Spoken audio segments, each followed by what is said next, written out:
e o vi trabalhando com a roda. Mas o vaso de barro que estava formado estragou-se nas suas mãos. Por isso ele o refez, moldando outro vaso de acordo com a sua vontade. Então a palavra do Senhor veio a mim: Ó Israel, será que eu não posso agir com vocês como fez o oleiro? Pergunta o Senhor. Como o barro nas mãos do oleiro, assim são vocês nas minhas mãos, ó Israel. Diga amém. Queridos, há várias lições sobre a casa do oleiro aqui. Se eu fosse trazer todas elas, nós ficaríamos uma semana inteira trabalhando só sobre esse versículo. É uma passagem extraordinária, sobrenatural, né, no tempo onde Israel está sendo exortado há pelo menos uns 20 anos ao arrependimento. E aí o Senhor, Ele sempre usa, né, metáforas, parábolas e ilustrações para trazer aquilo que Ele quer mostrar para o povo. Então Ele manda Jeremias, que era o profeta daquele momento, que estava pregando e profetizando para que o povo se arrependesse, para a casa do oleiro. E eu separei aqui algumas coisas que nós vamos aprender nessa noite. Então se você estiver tomando nota, toma nota aí, que eu tenho certeza que vai ser bênção demais para você, amém? Primeira coisa, queridos, que nós aprendemos sobre essa mensagem é que todos nós estamos na mão de Deus. Diga amém. Deus não perde o controle da nossa vida por nenhum momento, irmão. Muitas vezes nós achamos que a circunstância está difícil, que a tempestade sempre vem, mais cedo ou mais tarde, que a crise financeira bate na porta, que uma morte inesperada aconteça, que uma doença indesejada aconteça. Mas nós precisamos ter essa certeza que nós estamos no controle de Deus, que Deus está fazendo e nós estamos na sua mão em todo momento. E nós também precisamos entender que Deus nos molda com muita paciência e amor. Diga amém. Diferentemente de muitos de nós, que quando dá a coisa errada a gente já explode, a gente já fica angustiado, impaciente, ou a gente já vai para os salmos, cantos e hinos espirituais, a gente quer abandonar a Deus, abandonar a igreja, abandonar tudo. Deus não age dessa forma. Quando algo dá errado, Deus vai lá e conserta. Diga amém. É por isso que nós precisamos refletir o caráter de Deus. Deus é aquele que conserta as coisas, irmão. E essa é uma necessidade que o Senhor tem falado para nós nesses dias. Nós precisamos ser uma igreja que conserta as coisas. Nós precisamos buscar conserto nas nossas áreas, nas áreas que estão fragilizadas, nas áreas que estão quebradas. Vocês estão aqui, sim ou não? Então sim, nós falhamos muitas vezes. Quem é que não falha? Levanta a mão aí, deixa eu ver. Nós falhamos muitas vezes, queridos, muitas vezes. Nós pecamos, muitas vezes nós deixamos de corresponder ao amor e à graça de Deus. Mas Deus, Ele sempre responde com restauração. Deus sempre quer nos fazer de novo. E eu acredito, queridos, que Deus nos trouxe essa noite para fazer coisas novas na nossa vida, para nos reconstruir, para nos fazer de novo. Diga amém. Porque apesar de nós acharmos que nós estamos bem, que nós estamos tranquilos, estamos com saúde para dar e para vender, existem áreas na nossa vida que nós precisamos sim submeter ao controle de Deus. Diga amém. O segundo ponto que nós aprendemos sobre essa passagem extraordinária é que para que nós possamos ser moldados por Deus, é necessário nós nos submeter a essa transformação. Porque Deus leva em conta o nosso querer também, queridos. Deus leva em conta o nosso desejo. Se nós nos recusamos a ser moldados, fica muito difícil nós passarmos para a próxima fase. A primeira coisa que você enxerga quando você vê um oleiro trabalhando num vaso, numa caneca, ou seja, qualquer coisa que ele está fazendo ali, um prato, nós estamos falando aqui de vaso, repita comigo, vaso. A primeira coisa que você vai perceber é que ele pega aquele pedaço de argila e ele começa a transformar de dentro para fora. Ele começa a moldar aquele pedaço de argila de dentro para fora, não é de fora para dentro, mas é de dentro para fora. É por isso que muitas vezes quando nós nos convertemos ou vamos parar na igreja por algum motivo, a primeira coisa que a gente faz é a mudança externa, daquilo que as pessoas podem ver. Você Quem sabe você já presenciou essa situação de pessoas que andavam de forma depravada ou de forma totalmente fora do padrão, aí ela se converte, ela começa a andar tudo certinha, tudo bonitinha, lá fora não cortava nem o cabelo, agora raspa os cabelos, né, faz a barba bonitinho, mas essas coisas são transformações externas.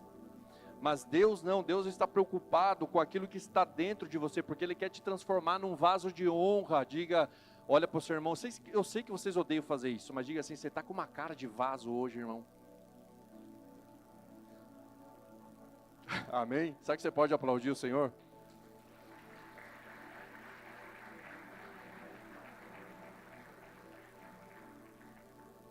Então, o Senhor quer te fazer um vaso de honra, o Senhor quer te transformar, o Senhor quer fazer com que você seja alguém melhor do que você já é hoje.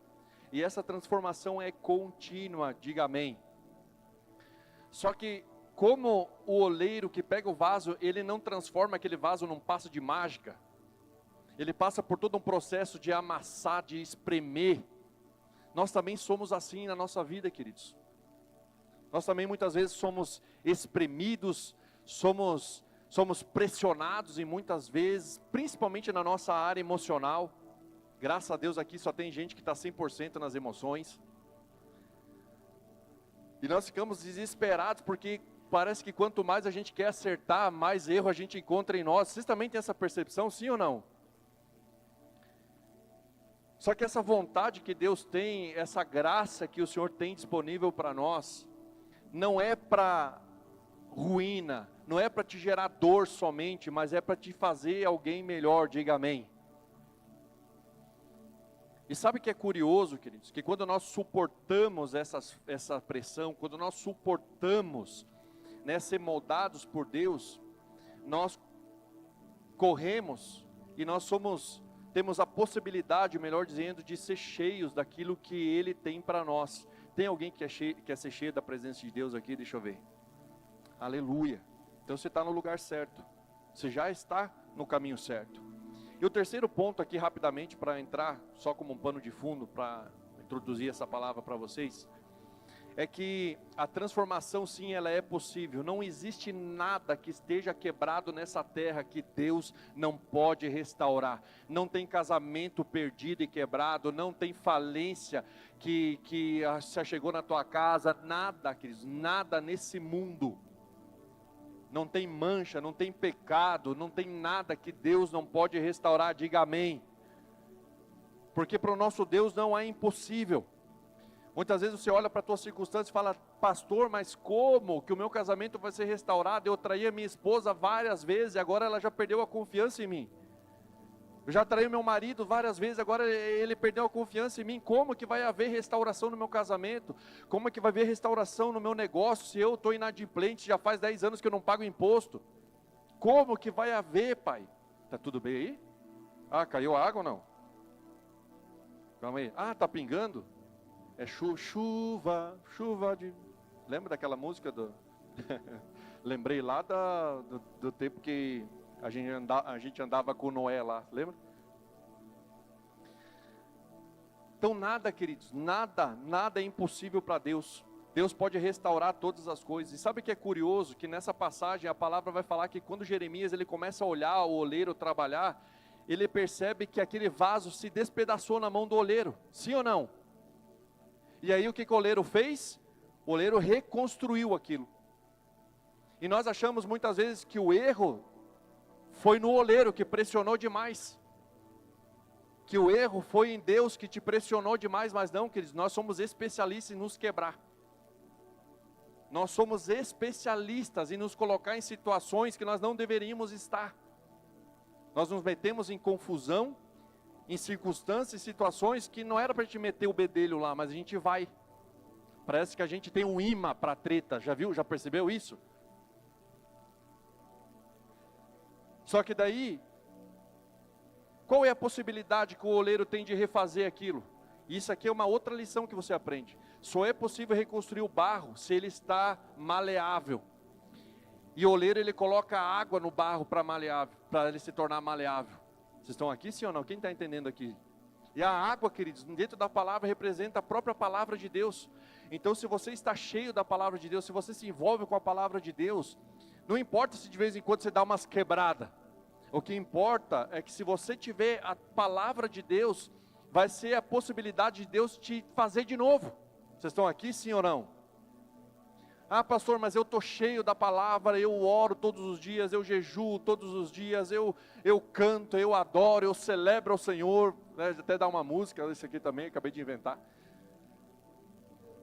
E por que eu estou me sentindo tão pressionado? Por que me parece que Deus está me quebrando, queridos? Muitas das vezes, Deus, para colocar mais coisas dentro de você, para ampliar o vaso, Ele tem que ir mais a fundo em você. Ele tem que te moldar, Ele tem que te tornar maior. E eu não estou falando aqui te tornar maior, né, da questão física, amém? Não é isso. Então, daqui a pouco chegam os irmãos aqui e falam, pastor, estou grandão, mas não é isso que eu quis falar. Amém? Te tornar maior, então só é possível com a palavra de Deus. Então nós precisamos, olhando para essa parábola, olhando para essa analogia que o Senhor usa, nós vemos que há um propósito de Deus para cada um de nós, porque nós somos vasos diferentes uns dos outros, diga amém.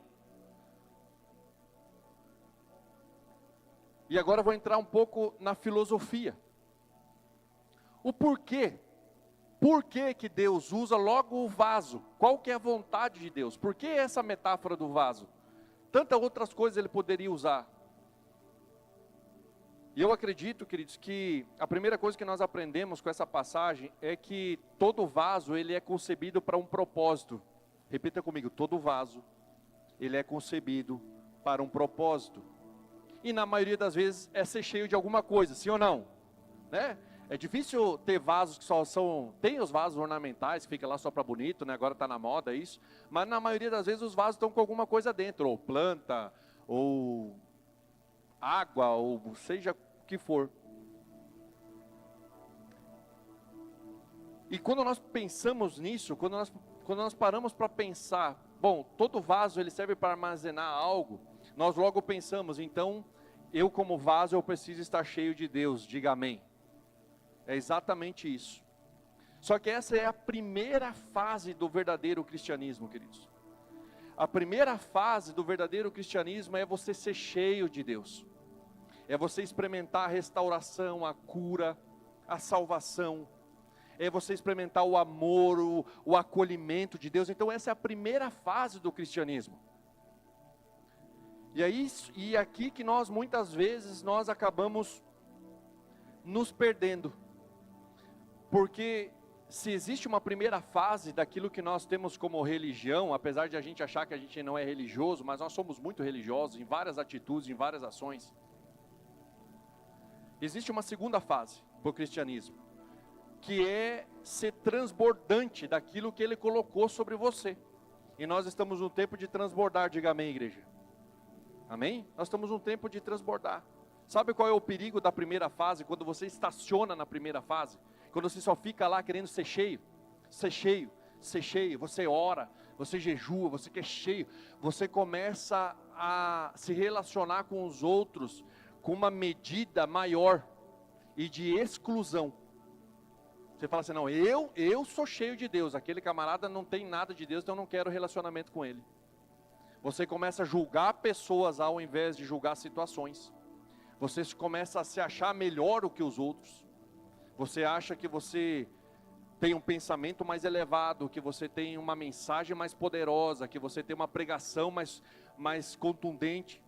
Mas isso é tudo uma revelação que você está estacionado na primeira fase do cristianismo.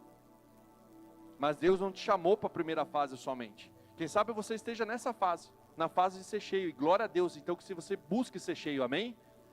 Mas eu quero que você saiba nessa noite que a vontade de Deus não é só te encher, mas é fazer você transbordar daquilo que Ele colocar dentro de você, amém? Será que você pode aplaudir o Senhor por isso?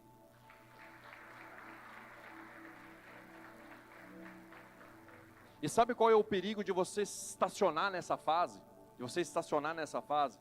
É que nessa fase, quando você passa muito tempo, você começa a ter a sensação que o seu potencial está sendo boicotado por alguém ou por uma liderança. Você começa a pensar que você deveria estar sendo usado mais, que você deveria ter uma posição mais elevada na igreja. Você deveria ter um cargo mais elevado. E eu vou falar para vocês, querido, o reino de Deus não tem nada a ver com cargo, com posição na igreja. O reino de Deus, na verdade, ele é claro, se você quer ser grande naquele reino, que você seja o menor aqui. Que você sirva a todos aqui. Então, a matemática de Deus é o contrário, você perde para ganhar. Só que quando você está estacionado na primeira fase, você só quer ganhar. Você só quer ser cheio, é você. Venha a mim o teu reino, e o resto, Deus, que corra atrás. Isso é muito perigoso. E aí que nesse momento começa a gerar as decepções com os irmãos, as frustrações com a liderança. Aí você começa a ficar abatido, apático na igreja. Você pensa, ninguém me vê, eu tenho tanto potencial para pregar, mas ninguém me vê, Opa, eu me levei um susto, calma aí. Aleluia. Ninguém me reconhece. Ninguém me reconhece, pastor, nessa casa. Eu estou aqui. Levanta a placa no culto e fala assim, por favor, me usa. Você está estacionado. E a primeira fase, ela se compara muito à primeira infância. Que você vai crescendo e você não vai entendendo aquelas mudanças que vai acontecendo com você. Nem você entende direito, mas você quer ser usado, você quer fazer algo. É por isso que o neófilo, aquele que começou agora na fé, ele não pode ter responsabilidades muito grandes, porque ele vai se perder e vai fazer todo mundo se perder também. Vocês estão aqui, sim ou não? E é por isso que tem muitos doutores, queridos, que são neófilos, eles são doutores na área deles, mas quando ele se envolve com Cristo, com Deus, ele vai voltar lá embaixo, estaca zero, ele vai aprender tudo de novo, ali ele é um bebê somente. Só que o que a gente faz? A gente olha para o talento, opa, esse irmão fala muito bem, então vamos colocar ele para pregar. Não, esse irmão ali, ele fala muito bem, vamos colocar ele para ensinar. E como ele não tem experiência, envergadura espiritual, ele coloca tudo a perder. Ele começa bem, mas daqui a pouco ele se perde. Porque aí vem a soberba, a arrogância, ele começa a ser usado e ele começa a achar que ele é a última bolacha do pacote. É muito perigoso viver na primeira fase, mas Jesus, queridos, lá em João 7,38, ele vai nos revelar algo muito interessante. Ele diz que aquele que crer em mim, como a Escritura diz, do seu interior fluirão rios de águas vivas.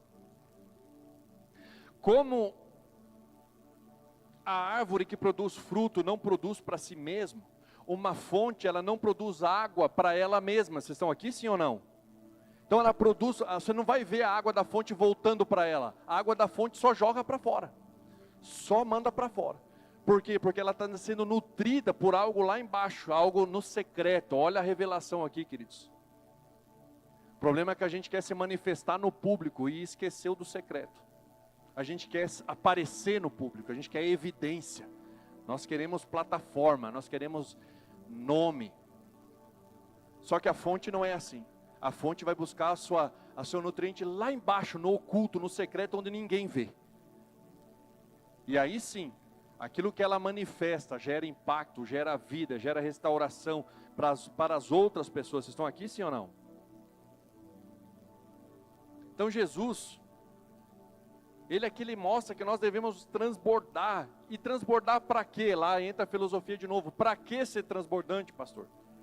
Para que nós possamos viver o verdadeiro culto.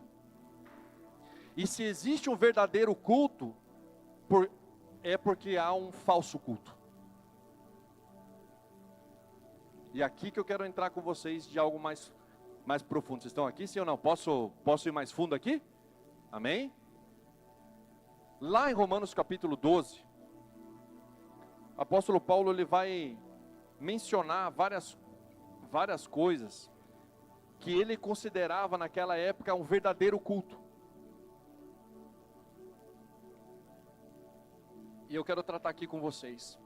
Primeiramente, já no capítulo 1, ele já começa dizendo assim: portanto, irmãos, eu peço pelas misericórdias de Deus, que ofereça o corpo de vocês como sacrifício vivo, santo e agradável a Deus.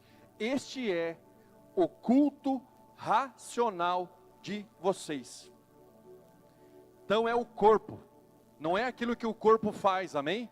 Não é o teu serviço, não é o quanto você canta, quanto você limpa a igreja, não é o teu corpo. Por quê? Porque o teu corpo é que mantém aquilo que Deus colocou sobre você. É por isso que o apóstolo Paulo fala que nós devemos cuidar do nosso corpo, que nós devemos não nos envolver com os pecados do corpo, porque essas coisas elas acabam fazendo rachar o vaso, e se racha o vaso, vaza tudo aquilo que Deus colocou sobre nós. É por isso que tem muita gente quebrada, que perdeu aquela unção, perdeu a fome, perdeu a sede, perdeu a identidade, está um caco hoje, mas está com o coração duro também, e aí Deus não pode restaurar. E aí ele vai dizer mais, ele vai dizer assim, olha, cuidado para que vocês não se moldem segundo o sistema desse mundo. E o sistema desse mundo aqui, tá, queridos, não é só o sistema do mundo pecaminoso e perdido, mas é o sistema religioso também, que é muito fácil nos fazer perder. Ele vai dizer lá no versículo 3, que pela graça nos foi concedido, e aí ele fala, eu exorto a cada um de vocês, que considerem a si mesmo, que não considere a si mesmo, além do que convém. É isso que ele está falando, que vocês devem andar como igreja com humildade, não é com o nariz empinado. E cuidado, tá, queridos, se muitas vezes nós somos propensos a julgar os outros, fala assim, aquele irmão é o nariz empinado, você nem sabe, você nem conhece a vida dele. Então não julgue as pessoas pela aparência, amém? Não julgue as pessoas pela aparência. Porque eu tenho certeza que aquele ditado que diz, pastor, mas a primeira impressão é que fica, ela é errada. Que nem sempre a primeira impressão é a certa. Eu passei isso na pele. Eu estava dando aula no Senai, dando aula lá para os jovens aprendizes, que nem diz a minha mãe. E eles estavam lá, e aí o professor estava junto na aula. E aí ele não me deu, quando eu entrei na sala ele não me deu muita trela, eu fui lá, dei minha aula, ministrei minha aula, fiquei pensando comigo, pô, que cara mais esquisito, né, não conversou nada, pô, a gente é colega de trabalho, o cara nem me deu bola, eu achei esquisito assim, e criei uma certa resistência. Um dia eu estava com a minha equipe de robótica lá na Promosul, na época, e ele apareceu lá, ele falou, professor, você lembra de mim? É na hora, né, é claro, querido, lembro bem. Ele falou, o que você está fazendo? Você está com o pessoal aqui da robótica? Ele falou, não, o pessoal está aqui para demonstrar, né, o projeto deles de robótica aqui e tal. Ele falou assim, que legal, professor, esse é meu sonho, é o que eu queria fazer da minha vida, era isso aí. E eu fui trocando ideia com ele, eu vi que ele não era aquele abençoado que eu tinha pré-julgado lá atrás. Vocês estão me ouvindo, sim ou não? Então não olhe para as pessoas, principalmente dentro da igreja, esse irmão, às vezes ele é só introspectivo. Muitas vezes ele só é na dele, ele não é soberbo, arrogante, ele só é na dele. Amém? Então o que você faz quando alguém é introspectivo? Você vai lá e mexe com ele. Fala, irmão, como é que você está? Você vai lá e aborda aquela pessoa. Você vai lá e abraça, você vai lá e abençoa. Amém? Tem gente aqui na igreja que eu tenho que pedir para parar de abraçar. Amém? E tem uns que tem que pedir para, cara, abraça mais, porque está difícil, você está muito isolado. Então é assim que funciona. Então as primeiras impressões, muitas vezes o apóstolo Paulo está falando, então cara, cuidado para vocês não se colocarem num pedestal, porque nós somos todos vasos de barro. Repita comigo, nós somos vasos de barro. E o apóstolo Paulo fala que Deus escolheu que nós fôssemos vasos de barro para que nós não nos ensoberbecêssemos, para que nós não criasse orgulho no nosso coração, achar que nós somos melhores que os outros, porque nós não somos. Ele continua dizendo, ele vai falar que no versículo 4 que o corpo tem vários membros e cada um tem uma função diferente do outro, mas todos são importantes. Mas a partir do versículo 6 ele começa a revelar qual é o verdadeiro culto que nós devemos exercer na nossa vida. Vocês querem saber, sim ou não? Posso orar e encerrar? Querem saber? Eu ia falar de qualquer jeito, mas tudo bem. Então vai lá, versículo 6, aqui é importante. Temos diferentes dons, de acordo com a graça que foi dada. Se alguém tem dom de profetizar, use-o de acordo com a sua fé. 7. Se o teu dom é servir, então sirva. Se é ensinar, então ensine. 8. Se é encorajar, que assim o faça. Se é contribuir, que contribua com generosidade. Se é exercer liderança, que o faça com dedicação. Se é mostrar misericórdia, que o faça com alegria. Ele vai terminar o quê? O amor seja sem qualquer fingimento. Odiai, ele coloca aqui, odiai. Odiar o quê, pastor? O crente pode odiar? Pode. Está falando odiai, sim, o mal. E esforçai-vos para fazer o bem. Então, muitas vezes, queridos, nós somos levados e até encorajados, muitas vezes, a achar que o nosso propósito só tem a ver com a igreja, só tem a ver com o ritual do culto que nós estamos aqui. Mas eu preciso falar para você que não é. O teu propósito de Deus é tua vida toda, em todo lugar e em todo momento. Vocês estão aqui, sim ou não? Pastor, o meu trabalho é o propósito de Deus para a minha vida? Sim. Pastor, então quando eu estou com a minha família fazendo um churrasco, é propósito de Deus para a minha vida? Sim. Quando eu vou passear com a minha família? Sim. Quando eu estou servindo aqui na igreja? Sim. Mas não é, nós fazemos uma diferença entre aquilo que é santo e aquilo que é secular. E nós achamos que as coisas fora daqui não são tão importantes como as coisas que nós fazemos aqui, mas isso não é verdade, queridos. Isso aqui que nós temos, toda essa estrutura, é como se fosse uma escola, é só para te capacitar, para que você flua lá fora, com os teus, com a tua casa, com os teus filhos, com os teus vizinhos, com os teus amigos, amém? Por quê, queridos? Porque se você se apegar somente aqui, pastor, o meu propósito é cantar, queridos, não é, não é. Ele pode se tornar, pastor, eu canto, e quando eu canto, hoje eu estou ministrando, estou ministrando a igreja. Opa, você está cumprindo o teu propósito. Mas você pode usar o teu dom de cantar para cantar, por exemplo, lá no abrigo dos velhinhos. Você pode fazer um projeto para ir lá no hospital e trazer alegria para aqueles que estão numa situação difícil. Então nós somos muito levados, queridos, às coisas religiosas demais. E nós achamos que Deus, o propósito que Deus tem para nós é segurar o microfone, mas muitos de nós nem vamos chegar perto do microfone, queridos. Só que isso não quer dizer que você é menor que aquele que está pregando com o microfone, muito pelo contrário. Você, quem sabe, vai fazer coisas ainda maiores que aquele que prega aqui. Vocês estão aqui, sim ou não? Só que você tem que se colocar à disposição de Deus para isso, queridos. E o apóstolo Paulo, ele está falando, bom, se você contribui, então que você faça com generosidade. Então Deus te abençoou, Deus te deu um negócio, Deus te deu um emprego bom. Então, cara, se o teu dom é angariar recurso, que você seja um abençoador. Não só na estrutura da igreja, mas também para aquele que precisa lá fora, para o necessitado que está lá fora. Quem sabe esse necessitado seja um próprio irmão aqui da igreja. Quem sabe esse necessitado seja um colega de trabalho. Mas nós estamos muito, queridos, a nossa visão espiritual é que nem uma lupa. Muito focado numa coisa. Não, Deus só vai me usar. Eu vou corresponder o meu chamado quando eu tiver com o microfone na mão. Querido, você não entendeu nada sobre o evangelho. Quando eu estou na minha casa orando pela minha família, eu estou cumprindo o meu sacerdócio diante de Deus. Quando eu estou na minha casa orando pelos meus irmãos, eu estou cumprindo com o meu propósito diante de Deus. Vocês estão me ouvindo, sim ou não? Ele fala outras coisas, se o teu dom é cuidar de pessoas, então que você cuide de pessoas. Vocês não precisam, vou falar aqui, da parte de Deus, vocês não precisam de um título para cuidar de outros. Vocês não precisam de uma unção, do derramar de óleo para cuidar de outros. Pastor, eu sonho em cuidar de pessoas, mas eu ainda não sei muito bem como é que é. Então vem para cá, nós vamos criar um curso de capacitação de líder. Nós vamos te capacitar e você vai cuidar dos outros.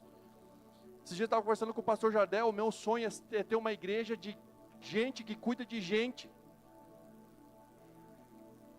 Porque a estrutura religiosa é muito ruim, queridos. É muito ruim, ela inibe muitas coisas, ela prende muitas coisas, ela faz com que a gente setorize muitas coisas, a gente trabalha por frentes, mas quando um estiver cuidando do outro, vocês vão ver o avivamento que nós vamos viver, queridos. Ah, pastor, então você quer dizer que eu sou uma pessoa madura já, pastor, eu posso cuidar de alguém? Você deve cuidar de alguém. Ah, pastor, mas eu não sei falar, mas eu queria muito que a igreja estivesse na minha casa. Então abra uma célula na tua casa. Você vai ver a bênção que vai ser. Ah, pastor, eu queria liderar uma célula. Só que eu não sei como é que é. Então vem para cá, nós vamos te ensinar como que é. Vocês estão aqui, sim ou não? Ah, pastor, eu acho que o único dom que eu tenho é fazer pão. Então faça pão e distribua para os pobres. Se quiser trazer um para mim lá em casa, também vou agradecer. Estou suando aqui, misericórdia. E é tão legal isso, queridos. Esses dias alguém falou isso para mim assim, falou assim: ó, pastor, eu não tenho muitas coisas assim, dons espirituais, mas eu faço um pão maravilhoso, então faça pão. Amém? Faça pão. Tá tudo bem, irmão? Ah, tá. Vai fazer pão aqui. Ah, pastor, eu não sei fazer pão, mas eu faço um bolo muito gostoso, então faça bolo. Contribua com o bolo. Ah, pastor, eu não sei cozinhar muito bem, mas eu sou bom em faxinar, então vá faxinar. Aqui na igreja nós temos bastante trabalho, mas também tem irmãos que precisam de ajuda. Eu lembro um tempo atrás, quando o Vini nasceu, hoje o Vini tem 13 anos. Daí se organizaram umas pessoas lá, as meninas, eu lembro que a Vani estava lá, e mais algumas meninas. Sabe o que elas foram fazer? Foram limpar a minha casa. Olha que absurdo! Pastor oprimindo os irmãos para limpar a casa dele. Mas não foi porque a gente pediu. Elas de todo o coração de querer contribuir com algo que elas pudessem estar contribuindo ali. E quantas vezes nós fomos ajudados em alguma área, queridos? Quantas vezes? Temos irmãos aqui que me ajudaram a fazer toda a parte elétrica da casa. Nós passava madrugada lá. Passava madrugada puxando o cabo, ia lá e sei o que. O Paulo me ajudou um pouco lá em toda como nós fazer. O Maico ia lá, o Diego foi lá. Então isso ali é o propósito de Deus para as nossas vidas, queridos. Vocês estão aqui, sim ou não? Então nós precisamos tirar esse véu da religiosidade, esse véu daquilo que é eclesiástico. Ah, não, só quando eu for ungido que eu vou ser capacitado para fazer. Não, que a unção só é um reconhecimento, mais nada que isso. Ah, pastor, eu sou um advogado, então ajude uma causa de alguém. Pastor, eu sou médico, então ajude alguém gratuitamente. Pastor, eu sou dentista. Tem alguém precisando aí de um tratamento odontológico? Deixa eu ver. Eu não sou dentista, mas quem sabe tem um aqui e já vai te ajudar. É isso, queridos. Então não existe aquilo que é eclesiástico, aquilo que é da igreja e aquilo que é lá de fora. Nós, queridos, nosso propósito está diante de Deus a cada segundo e a cada momento. Pastor, eu não sou muito de colocar a mão na massa, mas eu desenrolo as coisas rápido, eu faço contato rápido. Então faça contato rápido, desenrola rápido. Agora não caia no erro, queridos, de querer passar o teu chamado para o outro, porque não é para o outro, você é o vaso. Olha para o seu irmão e diga: você que é o vaso. O teu chamado é teu, querido. Vai para frente. Vai para as cabeças, que nem a gente diz aqui. Vai para frente, vai lá. Ah, pastor, mas na minha área social sozinho não dá. Então vai atrás daqueles que têm esse mesmo coração, que têm essa mesma vontade. E vai fazer a obra que Deus colocou sobre a sua mão. Não adianta você ficar esperando daquele que não é o chamado fazer. Fica muito difícil, se você espera, você está na primeira fase ainda, daqui a pouco vem as decepções, vem as frustrações, você abandona a teu chamado, abandona a obra, abandona tudo. Lá na parábola, pastor, complementando aqui, pastor, eu não sei falar muito bem, mas eu pinto parede que é uma maravilha. Meu Deus, queridos, nós precisamos de muita gente para pintar a parede aqui. Eu sou pedreiro, pastor, eu não sei falar, mas eu sou pedreiro. Cara, então ajuda alguém na tua área. Todos nós temos a possibilidade de ajudar alguém na nossa área. Vocês estão aqui, sim ou não? Isso é o culto racional. Quando você não depende de uma estola sacerdotal para fazer algo. E eu vou mostrar através da Bíblia que aquilo que eu estou falando é a realidade do reino de Deus. Você que está meio desconfiado. Lá na parábola do bom samaritano, que todo mundo conhece, de Lucas capítulo 10, do versículo 25 ao 37, ele revela essa verdade. A parábola vai dizer que um samaritano, uma pessoa, um viajante estava indo para um lugar, ele foi assaltado, quase cometeram latrocínio, acharam na verdade que ele tinha morrido, porque ele foi espancado, estava quase nu, levaram tudo que ele tinha. E daí a palavra diz que descia de Jerusalém um sacerdote, quando o sacerdote se deparou com aquela situação, ele passou do lado e foi embora. Aí vem o levita, que poderia ser alguém que estava limpando as privadas do templo, ou poderia ser alguém que estava cantando no altar, poderia ser qualquer um desses. Porque levita não tinha um cargo específico, era o que caía naquela escala dele, ele tinha que fazer. Aí chegou o levita, cheio da unção, olhou aquele homem caído, não sabendo o que fazer, ele também passou de lado, até que chega o samaritano, que pro judeu era alguém que tinha uma visão de Deus diferente, que tinha um culto diferente, que tinha uma teologia diferente. E sabe o que é curioso nessa passagem? Que Jesus não está repreendendo o serviço do sacerdote nem do levita. Jesus não fala para eles assim, ó, esses dois estão fazendo totalmente errado, o serviço deles no templo não vale para nada, não é isso que Jesus está falando. Jesus está perguntando qual desses três que fez a coisa certa. E é isso que o Senhor está falando conosco nesse momento. Será que nós estamos fazendo a coisa certa?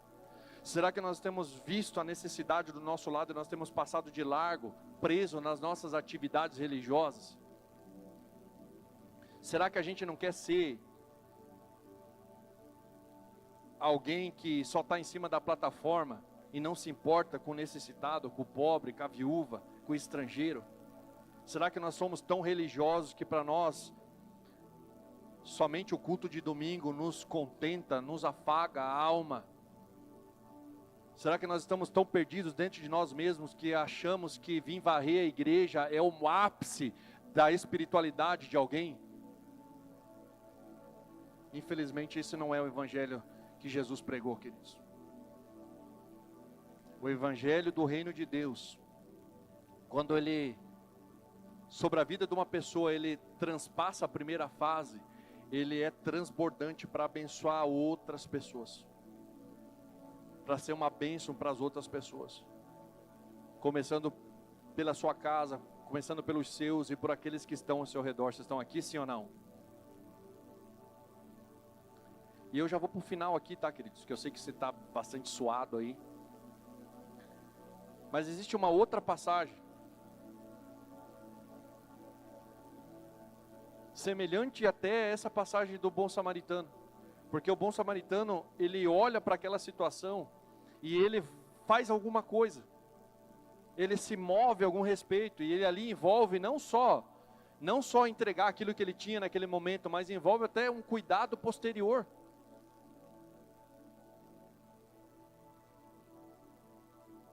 Enquanto nós não aprendemos a nos importar com as pessoas, queridos, vai ficar muito difícil nós fazermos discípulos segundo Jesus. Vai ficar muito difícil se nós continuarmos com uma visão focada naquilo que é religioso somente. E a outra parábola que Jesus conta, que é sobre a figueira estéril, essa é uma parábola que passa despercebido por muitos de nós, mas há uma revelação nela sobrenatural que eu quero trazer para fechar aqui para vocês. Está lá em Lucas capítulo 13, versículos 6 ao 9. Se o pessoal da banda quiser vir, pode vir. Lucas 13, do 6 ao 9, diz assim: Então contou essa parábola, um homem tinha uma figueira plantada na sua vinha. Então presta atenção, ele tinha uma figueira plantada junto com a vinha, amém? São duas espécies diferentes. A palavra diz que ele tinha uma figueira plantada na vinha toda, é isso que está dizendo. Ele foi procurar fruto nela, na figueira, mas não achou nenhuma. Por isso, disse ao que cultivava a vinha: Já faz 3 anos que venho procurar fruto nessa figueira e não acho. Corte-a. Por que deixá-la ocupar a terra? O homem respondeu: Senhor, deixa por mais 1 ano. Eu cavarei ao redor dela e adubarei. Talvez dê fruto no futuro. Caso contrário, misericórdia. E a verdade revelada aqui, queridos, sabe o que é? É que quando nós estamos numa comunidade, nós achamos que todos nós temos que ser videira. Nós começamos a nos comparar uns com os outros, nós queremos ser parecidos, ser iguais aos outros. Nós estamos numa comunidade, nós queremos ser igual um ao outro. Nós queremos ser moldados como videira. Mas esse é o tempo, queridos, que Deus está chamando as figueiras à existência. As figueiras a dar fruto. Você não precisa e não foi chamado para ser igual a ninguém. Você não precisa ser igual a mim, você não precisa falar como eu, me vestir como eu. E eu até acredito que ninguém vai fazer isso. Quem que quer imitar o matuto do mato? Não tem nem lógica isso. Você não precisa ser que nem o pastor Jardel, você não precisa ser que nem o Benihim, você não precisa ser parecido com ninguém, a não ser com Cristo. Quando aquele homem, ele olhou para a figueira e viu que aquela figueira não estava fora daquele ambiente, ainda assim não dava fruto, ele mandou cortar. Mas eu acredito que o espírito de misericórdia e compaixão vai vir sobre nós nessa noite, para que a gente possa identificar as figueiras e começar a investir nelas. Quem sabe você olha para alguma situação, para alguma pessoa e fala, cara, essa situação não tem mais jeito.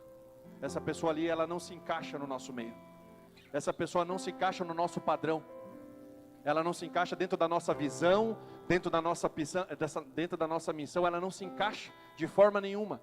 Sabe por quê? Porque nós tratamos ela como videira, mas ela é figueira. Vocês estão aqui, sim ou não? E por incrível que pareça, essas duas passagens, elas falam sobre a mesma coisa. Que nós somos incapazes de reconhecer aquilo que nós devemos fazer, a hora que nós devemos fazer, nós não entendemos e não nos comovemos com a necessidade uns dos outros. Mas eu acredito, queridos, que o nosso Deus é o Deus que é representado como oleiro. É o Deus que é poderoso para restaurar. Quem sabe a sua vida está nesse momento. Quem sabe você se acha uma figueira no meio das oliveiras, no meio das videiras. Quem sabe você olha aqui, pastor, eu não me encaixo aqui nessa comunidade. Parece que aquilo que eu tenho não é para cá. Não é para isso, não é para usar aqui. Não.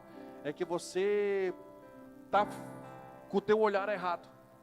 Aquilo que o Senhor entregou para você é só para você. É teu. É tua identidade. Porque o Senhor nunca faz um vaso igual ao outro. Vocês estão aqui, sim ou não? Então para que você quer ser igual a outra pessoa? Por que você quer as experiências dos outros? Para que você busca ter o reconhecimento daquele outro vaso que não é você? Se você permanecer no Senhor, e se você tiver a ajuda de alguém que invista na sua vida, alguém que expõe as suas raízes. Quantos de nós, queridos, tiveram nossas raízes expostas para que nós fôssemos curados? Para concluir aqui, para que a gente possa encerrar esse culto. Você sim, todos aqui que estão me ouvindo são um vaso na mão de Deus. Deus não perdeu o controle sobre a sua vida. Mesmo que você ache que a sua vida está indo de mal a pior, de ladeira abaixo, Deus não perdeu. Deus não perde nada no controle, mas Deus está esperando uma resposta de você. Então pastor, Deus quer me usar? Com certeza. Você tem uma certeza, biblicamente falando, é que Deus quer usar todos nós. Todos nós. E não quer só usar o pregador, não quer só usar o evangelista, não quer só usar o profeta. Não, Deus quer usar todos nós, porque todos nós temos algum dom a oferecer para o próximo, diga amém. E o apóstolo Paulo, ele fala em Romanos 12, então que nós possamos viver o verdadeiro evangelho fora dessas quatro paredes. Tudo isso aqui, queridos, é maravilhoso demais. Nós estamos aqui sendo preparados, sendo munidos de ferramentas espirituais para que a gente possa servir lá fora. Só que você precisa se permitir ser usado fora do padrão religioso, fora da forma religiosa. Talvez você vai ter que começar a ir atrás das pessoas, não para buscar elas para o culto, mas quem sabe para buscar restauração e salvação sobre essas vidas. E o culto só vai ser uma consequência.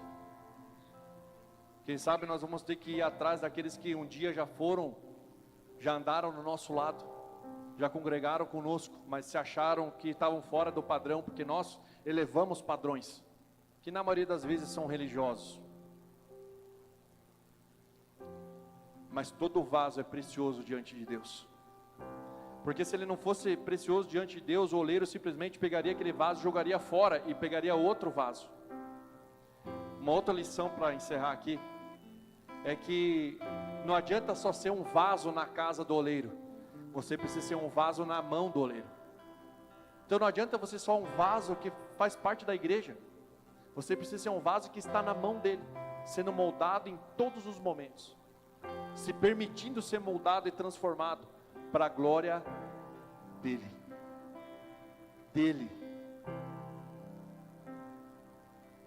Por isso eu quero te convidar a você se colocar de pé nessa noite, para que nós possamos orar.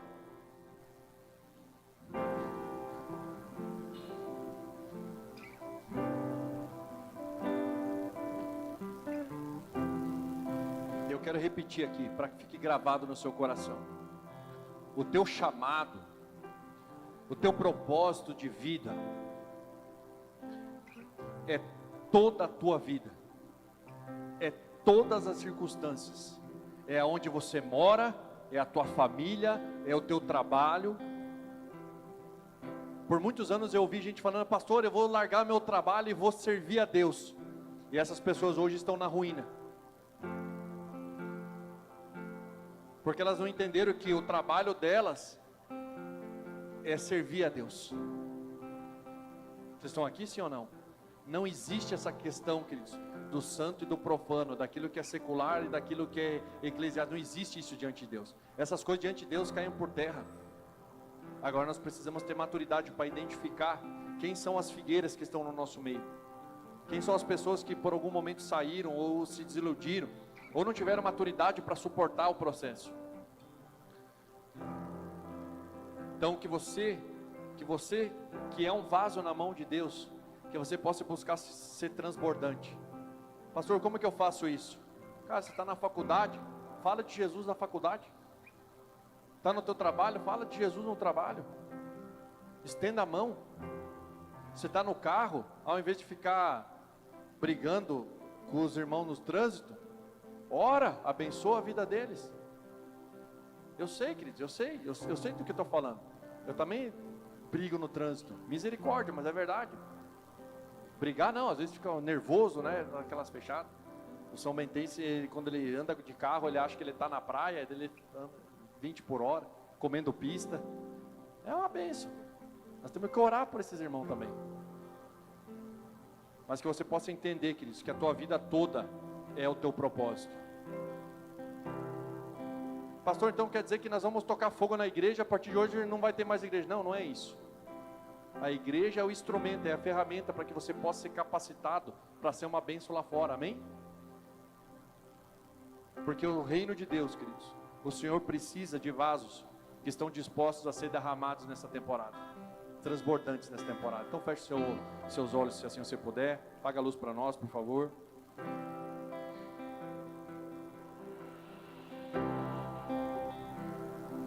Nós vamos adorar aqui.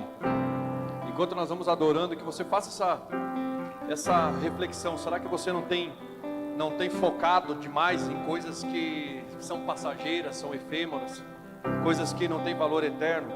Será que você não é alguém que só quer ser cheio, só quer receber? Ou quem sabe você está na fase de querer transbordar, mas não sabe como? O Senhor colocou isso sobre você nessa noite. Então que você possa agora adorar o Senhor. Comece a celebrar Ele. Vamos adorá-lo, vamos adorá-lo.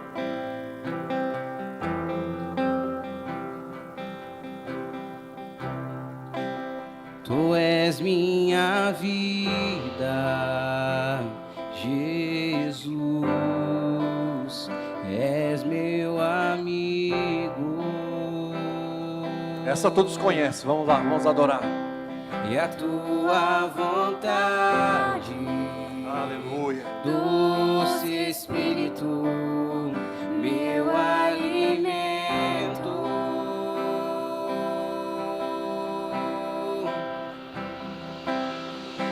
Sem ti não há valor em mim. Sou como vaso de barro, pronto a ser quebrado, para ser o que queres de mim. A tua presença Sim, a sua presença, Senhor. é tudo que eu preciso. Diga isso a Ele. A tua presença é o meu maior valor.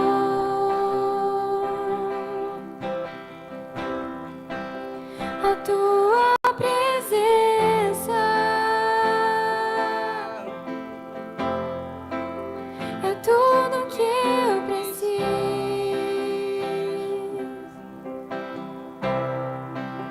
A tua presença é o meu maior valor.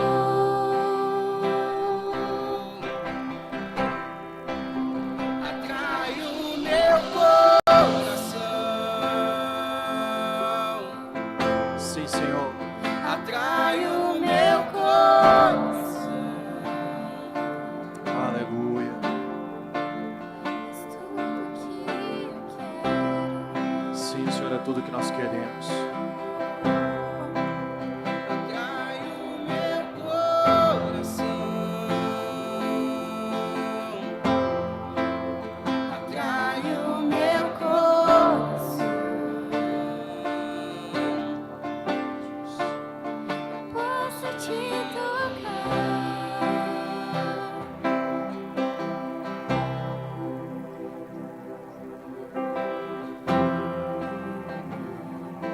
Senhor, nós estamos aqui, Senhor, rendidos à Tua vontade. Nessa noite entendemos, Papai, que nós estamos diante do Senhor, que o nosso propósito, a nossa missão é toda a nossa vida, em todo momento, em todo lugar. Que o Senhor nos ajude a ser vasos de honra diante da Sua presença. Se nós estamos quebrados, Pai, nos reconstrua novamente a nossa vida, Senhor. Se existem áreas da nossa vida que nós estamos, Papai, trincados, quebrados, Senhor, nós te damos autorização, Senhor, e autoridade para que o Senhor nos molde de novo. Que a Tua palavra, Senhor, seja viva e eficaz, Senhor, sobre as nossas vidas. Não nos deixe, Senhor, ficar com a nossa vida espedaçada, com a nossa vida, Papai, muitas vezes, Senhor, fora da Tua vontade, mas nos torna novo de novo, Senhor.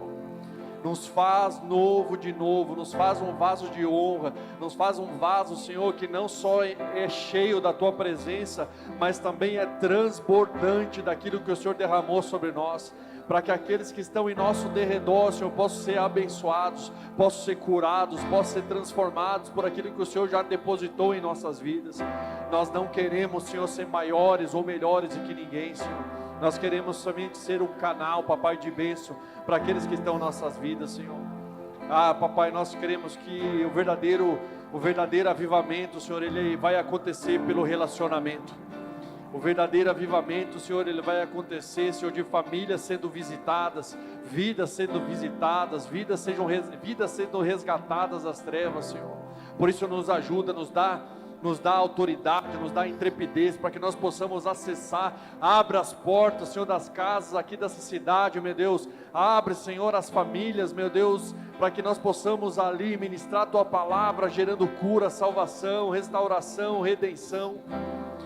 Pai, porque nós sabemos que aonde Jesus está, ali há salvação. Aonde Jesus está, ali há a verdade.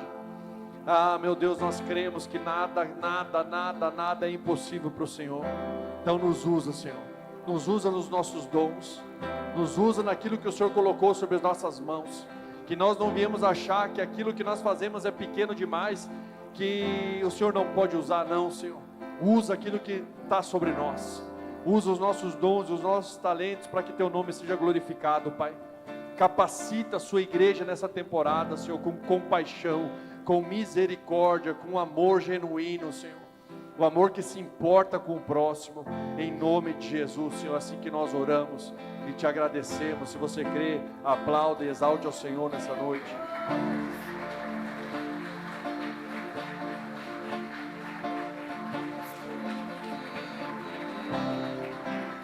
Aleluia, aleluia. Todos os olhos fechados. Eu gostaria que você repetisse essa oração, toda a igreja repetisse essa oração comigo. Senhor Jesus, Senhor Jesus, hoje eu entendi que sou um vaso nas tuas mãos.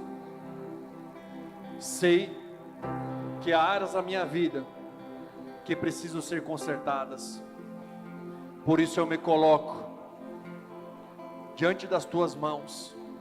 Me faz de novo, restaura a minha vida, restaura a minha história, que o Senhor me molde, conforme o padrão celestial. Hoje eu te faço, meu único Senhor e Salvador, da minha vida, da minha história. Perdoa os meus pecados, joga eles no mar do esquecimento, e escreve meu nome no livro da vida. E eu declaro, diante de ti e diante dos céus, que eu sou teu e que tu és meu, no nome santo de Jesus. Amém e amém.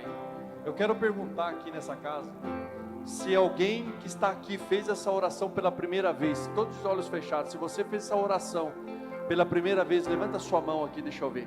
Se foi a primeira vez que você fez essa oração, aleluia, aleluia. Se você fez essa oração pela primeira vez, nós queremos abençoar a sua vida, nós queremos orar pela sua casa, orar pela sua vida.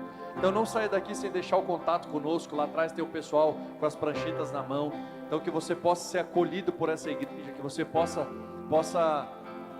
sentir parte dessa família, porque você, nessa noite, você ganhou uma família espiritual que te ama e que quer te acompanhar nessa próxima jornada. Amém, igreja? Sabe que você pode aplaudir o Senhor por isso?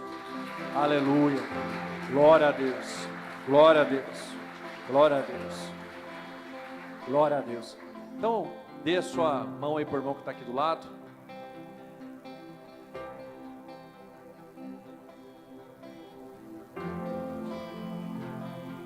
Aleluia. Que o amor de Deus Pai, a graça de Cristo Jesus, a consolação e a presença do Espírito de Deus esteja com você onde você colocar as plantas dos seus pés. Que você seja um vaso de honra nas mãos do Senhor, para que você possa edificar, que você possa cuidar, que você possa transbordar os dons e os talentos que o Senhor já entregou sobre a sua vida e aqueles que Ele ainda vai entregar. Em nome de Jesus, que você saia desse lugar com a convicção que você vai ser usado por Deus nessa temporada de forma sobrenatural. Amém? Quem crê, aplauda o Senhor. Aleluia, aleluia. Uma semana abençoada. Deus abençoe vocês grandemente. Nos vemos aqui na próxima quinta-feira às 19h30. Não saia daqui sem dar um abraço ao teu irmão, sem abençoar a vida dele. Amém? Deus abençoe a todos.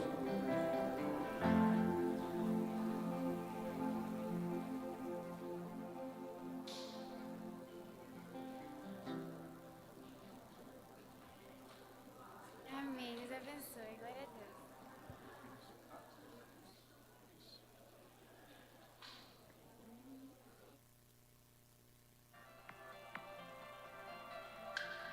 Como é precioso, irmão, estar bem junto a ti e juntos lado a lado, andarmos com Jesus e expressarmos o amor que um dia